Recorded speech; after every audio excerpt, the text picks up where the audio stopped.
अगर आप ऑफिस में इंग्लिश बोलने से घबराते हैं, तो ये दो एम्प्लॉयज की रियल कॉन्वर्सेशन आपकी इंग्लिश को नेक्स्ट लेवल पे ले जाएगी। तुम आज लेट क्यों आए? Why did you come late today? Traffic बहुत खराब था। The traffic was terrible. क्या तुमने वो फाइल चेक कर ली? Did you check that file? हाँ, मैंने सुबह ही देख ली थी। Yes, I checked it in the morning. Meeting कितने बजे शुरू होगी? What time will the meeting start? Meeting 12 बजे शेड्यूल है। The meeting is scheduled at 12.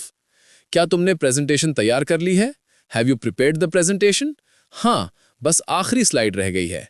Yes, only the last slide is left. Boss आज बहुत मूड में नहीं है। The boss is not in a good mood today. अच्छा, तो फिर एहतियात से बात करना। Okay, then talk carefully. Lunch कब करेंगे? When will we have lunch? चलो, 12:30 पर चलते हैं। Let's go at 12:30.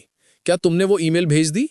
Did you send that email? नहीं, मैं अभी भेज देता हूँ। No, I'll send it right now. आज काम वाकई बहुत ज्यादा है। There is really a lot of work today. रोज थोड़ी सी ऑफिस इंग्लिश सीखो, एक दिन फ्लुएंटली बोलना शुरू कर दोगे।